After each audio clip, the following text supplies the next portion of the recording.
भारत एक जहाज बनाया जिसका नाम है तेजस। क्या है? तेजस जहाज है। और पाकिस्तान बनाया है JF-17। JF-17 बनाया। अब हम लोग चाहते थे अर्जेंटीना को तेजस बेचना। क्या बेचना? लेकिन अर्जेंटीना ज्यादा दिलचस्पी किसमें दिखा रहा था? JF-17 में। तो अर्जेंटीना कहा JF-17 में हम लेंगे। ब्रिटेन कहा कि JF-17 जहाज जो है ना, उस लड़ाकू जहाज का जो सीट वो ब्रिटेन में बनता है। कहाँ बनता है? ब्रिटेन। कहा कि हम सीटवे नहीं देंगे, हम सीटवे नहीं देंगे। तो जहाजिया का पायलट बैठेगा कहा? भूया बैठेगा बिछा के, चला उड़ाई तो हम बैठे दो, नीचे बैठेगा। आप लोग सोचते होंगे कि एगो कुर्सी में क्या जा रहा है। लड़ाकू जहाज का जो कुर्सी होता है ना, उस कुर्सी बहुत तगड़ा, उसका एकदम सिस्टम अलग होता है। इजेक्शन सीट बोलते हैं उसे, सीट नहीं बोलते हैं, इजेक्शन।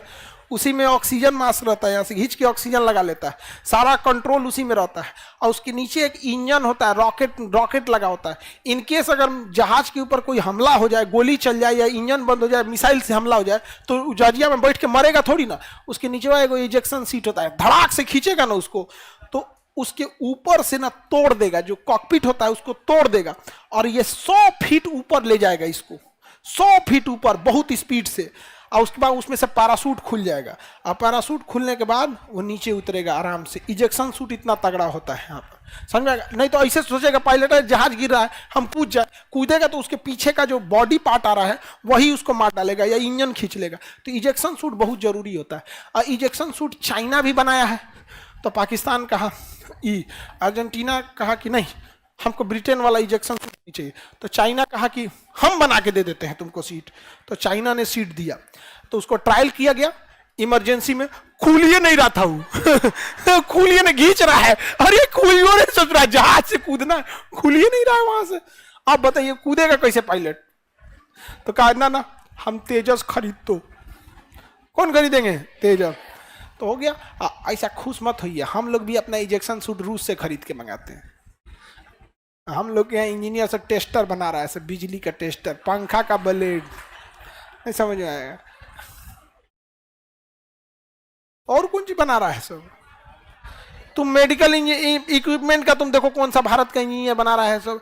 MRI मशीन विदेश से आ रही है, CT स्कैन मशीन विदेश से आ रही है, रेडिएशन मशीन विदेश से आ रही है, ये पेट स्कैन विदेश से आ रही है।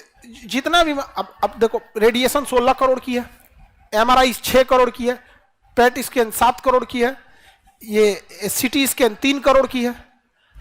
हम लोग क्या कौन बना रहा है? एक्सरे मशीन 1.5 लाख वाला। और कौन सी? खून निकाले वाला इंजेक्शन का सिरिंज 10 रुपया। डिब्बा जिसमें दवाई पैक किया जा रहा है। क्या कहिएगा यहाँ पे? JF-17 आपको लगता है पाकिस्तान बना पाएगा? ज्वाइंट फाइटर नाम है इसका, ज्वाइंट फाइटर। चाइना में बना है, पाकिस्तान में पेंट हुआ है। बना कहाँ है? चाइना में।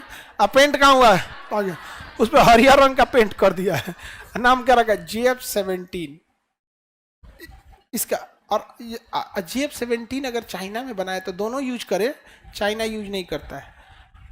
पता है कि बैल है, जहाज कोनो काम का नहीं है। एक गोली उली लग जाएगा, चाहे पायलट को इजेक्ट करना पड़ेगा, कूदिए नहीं पाएगा। यहाँ पे खुलिए नहीं रहा था चाइना वाला का सीटिया यहाँ पे। तो वो तो ट्रायल बेसिस पे था, फिर पायलट उतारा। कह दो एक भरोसे रहते तो मरिए जीतो। कई बार नहीं खुलता इजेक्शन सूट, पायलट क्या हो जाता है? मर जाता है वहां पर। आगे बढ़े तो अर्जेंटीना और ब्रिटेन में विवाद चल रहा है कि नहीं?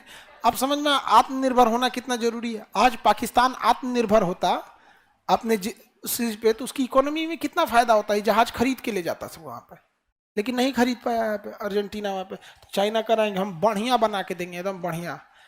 जब धाए दे खींचोगे तो खुल जाएगा, नहीं हो खींचोगे तो खुल जाएगा। ऐसा बहुत खतरनाक होता है। रूस का एक जहाज था 1987 में, 87 के समय की घटना। उसके जहाज में इंजन में गड़बड़ी आई, स्टार्ट कर रहा है इंजन में उड़ गया। अब उसका इंजन बंद हो गया, अब खींचने की कोशिश कर रहा है, स्टार्ट हो जाए स्टार्ट ही नहीं हो रहा है वहां पे। तो रूल है कि कम से कम 2000 फीट तक कोशिश कीजिए आ जाए। 2000 फीट आ गया ना तो अब मत बचाइए, क्योंकि अब जहाज नहीं बचने वाला, अब कूद जाइए। तो उसने अपना इजेक्शन सीट खींचा और धड़ाम से कूद गया।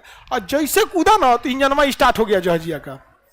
और जहाज में कोई नहीं है, क्योंकि पायलट कूद गया और जहाज का इंजन स्टार्ट हो गया। अब वो क्या हुआ ना, जहाज उड़ के पूरा यूक्रेन पार करके, पोलैंड पार करके, जर्मनी हेल के इधर जाके नीदरलैंड में गिरा था। एगो आदमी के मकान पे गिर गया, आदमी मर गया यहाँ पे। तो मौत कहीं से भी आ सकती है। मौत आपको ढूंढ लेगी, वो चारों ओर से आपको देख रही है। बताइए, वो बेचारा गार्डन में पानी दे रहा था और के ऊपर आ जाके जहाज क्या हो गया, गिर गया। अब भूत उसको ना दौड़ा रहा था सब, जर्मनी का जहाज दौड़ा है सब। तो फाइटर पायलट जहाज लेके खोजा इसको, देखा अरे इनमें तो कोई है ये नहीं है रे, उड़ा कौन रहा है इसको। तो वायरलेस पे फोन किया, this is a ghost plane. CBSE वाला ना भूत को ना घोस्ट बोलता है, दोस्त नहीं घोस्ट बोलता है, घोस्ट। समझ में आ गया कि नहीं। अब मेहमान को होस्ट, गेस्ट, अच्छा जो गेस्ट का स्वागत करता है उसको होस्ट, घोस्ट। तो घोस्ट प्लेन बोल घोषित कर दिया। अब इसे कंफ्यूजन में था समय। अच्छा सोचो, उस जहाज में अगर परमाणु बम लादा हुआ रहता तब बहुत खतरनाक हो गया रहता।